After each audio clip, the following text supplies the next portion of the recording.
Daniel's journey of faith. Daniel was a young man from Kisumu, Kenya.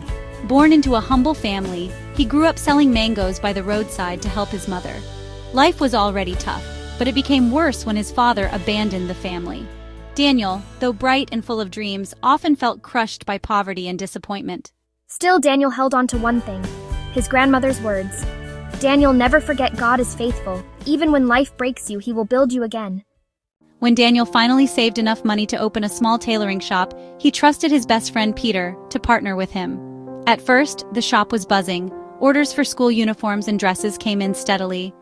Daniel thought his breakthrough had come. But one morning, he arrived to find the shop empty. Peter had sold the sewing machines, taken the cash, and disappeared to Nairobi. Daniel was left with nothing but debt and shame. Why me, Lord? I worked so hard, I trusted, and I've been betrayed. As if betrayal wasn't enough, soon after, someone accused Daniel of stealing fabric from the market. Though innocent, he was dragged to the police station. Sitting in that cold cell, Daniel felt his faith slipping. He remembered Psalm 13:1. How long, Lord, will you forget me forever? But through his tears he whispered, I will trust you still. Later, the woman who accused him confessed she had lied. Daniel was released, but his reputation was stained, and customers avoided him. Not long after, Daniel's mother fell gravely ill. He spent his last shillings on medicine, praying day and night. But she passed away, leaving Daniel devastated. Standing at her funeral, he felt completely alone. Yet his pastor whispered, Daniel, remember, though weeping may endure for a night, joy comes in the morning. Psalm 35. Hold on. One Sunday, Daniel reluctantly went to church. The guest preacher spoke about Job, who lost everything but never gave up on God. Something stirred in Daniel's heart. He realized his trials had not destroyed him.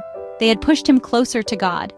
After the service, an elder approached Daniel. He had noticed his faith through hardship and offered him a scholarship to study business and design at the university.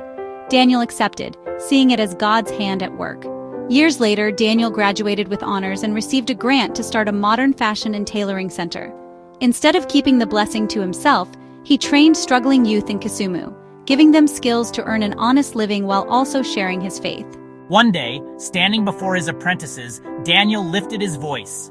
I was betrayed, accused, and broken, but God never left me. Today I stand not because I am strong, but because God is faithful. If he could lift me from the roadside to this place, he can do the same for you. The room was filled with applause, many with tears in their eyes. Daniel's story had become a testimony, proving the truth of Romans 8:28. And we know that in all things God works for the good of those who love him, who have been called according to his purpose.